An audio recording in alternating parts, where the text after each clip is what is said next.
Engineering on light board में। आज हम जिस टॉपिक की या जिस सब्जेक्ट की बात कर रहे हैं वो काफ़ी ज़्यादा इम्पोर्टेंट है, बिकॉज वो थ्योरेटिकल है और बहुत सारे लोग उस सब्जेक्ट से पीछे हो जाते हैं क्योंकि बहुत सारी टर्म्स इस सब्जेक्ट में उन्होंने पढ़ी नहीं होती, एकदम से नहीं होती है। तो कोशिश करते हैं कि इजी वे में, बहुत सिंपल शब्दों में और की पॉइंट्स में हम उस सब्जेक्ट को पढ़ें, और that is EIA। EIA is known as a Environmental Impact Assessment।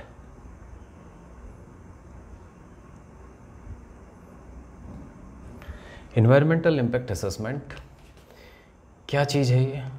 Obvious है कि इसमें हम कुछ इन्वायरमेंटल या इन्वायरमेंट में कुछ इम्पैक्ट हो रहा है उसको एसेस करेंगे। तो अगर हम इसको बहुत सीधे शब्दों में समझें तो कहीं पर्टिकुलर किसी भी साइट पे या किसी भी टाइप का कोई प्रोजेक्ट आना है, सपोज़ ये जहाँ पर आप रहते हैं वहाँ आसपास आपने बहुत सारे प्रोजेक्ट देखे होंगे। कभी कोई पाइपलाइन वहाँ पे बिछ रही है, कभी सीवर लाइन बिछ रही है, या फिर वहाँ पे कभी कोई वाटर ट्रीटमेंट प्लांट आ रहा है, या गैस पाइपलाइन वहाँ पे डलनी है, या फिर कोई रेजिडेंशियल प्रोजेक्ट आ गया, स्मार्ट सिटी का कोई प्रोजेक्ट आ गया, या फिर कोई रोड नेटवर्क का प्रोजेक्ट आ गया। तो इस टाइप से कोई सा भी अगर कोई प्रोजेक्ट आ रहा है तो वो प्रोजेक्ट पर्टिकुलर उस साइट की और एक आसपास की जो एक इन्वायरमेंटल इन्वेंटरी फाइन होगी, मतलब कि एक लिमिट फाइंड होगी, उसको कैसे अफेक्ट करेगा, और उसका असेसमेंट कि उस प्रोजेक्ट के आने से और उसका कंस्ट्रक्शन होने से और उसको ऑपरेट होने से पर्टिकुलर जितनी उस प्रोजेक्ट की लाइफ है बनने के बाद वो इन्वायरमेंट को कैसे अफेक्ट करता जाएगा। तो ये सारा जो असेसमेंट है वो जिस कंसेप्ट में किया जाता है that is EIA, environmental impact assessment. तो इन्वायरमेंटल इम्पैक्ट असेसमेंट की अगर हम डेफिनेशन लिखते हैं कि व्हाट इज़ EIA, तो EIA is a very systematic approach. अब ये एक बहुत सिस्टमैटिक अप्रोच है, इसलिए सिस्टमैटिक वर्ड ज़रूर आना चाहिए, ठीक है। सिस्टमैटिक और strategic approach to identify various environmental parameters, identify environmental parameters and evaluate potential impact।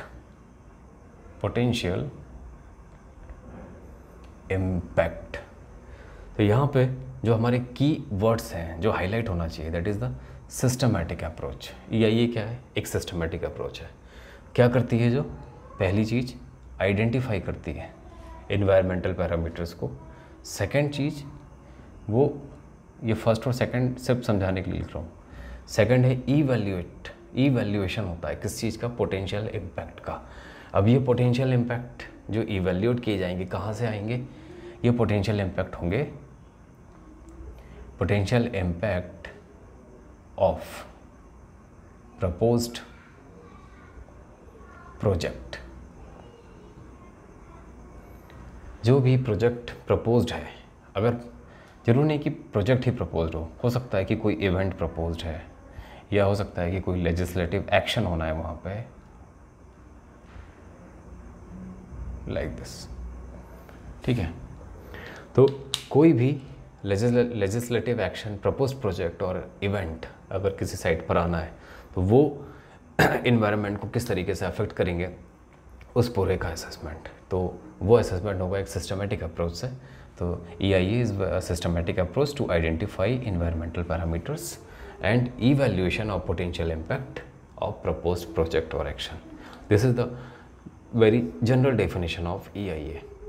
तो जब भी आपसे पूछा जाता है कि what is the definition of environmental impact assessment, तो आपको उसमें ये शो करना है, ठीक है। उम्मीद है कि आपको ये क्लियर होगा कि व्हाट इज़ EIA। अब इसकी हम हिस्ट्री की बात करते हैं कि what is the brief history of EIA। EIA कब से शुरू हुआ, ये कंसेप्ट आया कहाँ से, क्या शुरू से चला आ रहा है? या फिर ये अभी के कुछ हाल में यहाँ पर आया है। EIA की हम बात करते हैं, a very brief history of EIA। ठीक है, इन्वायरमेंटल इम्पैक्ट असेसमेंट का जो कंसेप्ट स्टार्ट हुआ है वो नॉर्मली बुक्स के अकॉर्डिंग जब हम इसको रीड करते हैं तो नेपा एक वर्ड आता है। ठीक है, what is NEPA? NEPA is known as a national environment को मैं शॉर्ट में लिख रहा हूँ, नेशनल एनवायरनमेंट प्रोटेक्शन एक्ट। ठीक है, तो नेशनल एनवायरनमेंट प्रोटेक्शन एक्ट, ये एक्ट 1969 में आया, नेशनल एनवायरनमेंट प्रोटेक्शन एक्ट। तो जब भी हम EIA की हिस्ट्री की बात करेंगे तो वो नॉर्मली यहीं से स्टार्ट होता है कि 1969 में नेशनल एनवायरनमेंट प्रोटेक्शन एक्ट आया और इस एक्ट ने एक सिग्नल का काम किया एनवायरनमेंट पैरामीटर्स के लिए या एनवायरनमेंट कंसिडरेशन के लिए कि साहब एनवायरनमेंट को भी कंसिडर किया जाए पर्टिकुलर जब कोई हम प्रोजेक्ट प्रपोज करते हैं, डिज़ाइन करते हैं, प्लान करते हैं। तो 69 में जब ये नेपा आया, नेशनल एनवायरमेंटल प्रोटेक्शन एक्ट, तो 1970 में इसको लागू किया गया और 1973 में इसके लिए पर्टिकुलर कुछ गाइडलाइंस आई। ठीक है, तो 1973 में इसकी गाइडलाइंस आई फॉर एनवायरनमेंट और इसी के बाद हम बोल सकते हैं कि 3 E's का कंसेप्ट आया। 3 E's का कंसेप्ट मतलब कि इंजीनियरिंग, इकोनॉमिक्स और थर्ड इज द एनवायरनमेंट। ठीक है, engineering, economics and environment, this is known as the 3 E's।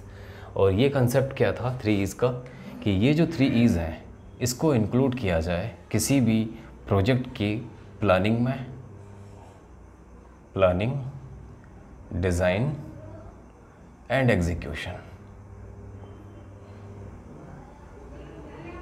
ठीक है, तो कोई भी प्रोजेक्ट जब प्लान होगा, डिज़ाइन होगा, एग्जीक्यूट होगा तो उसमें हमें ये 3 E's का ध्यान रखना है।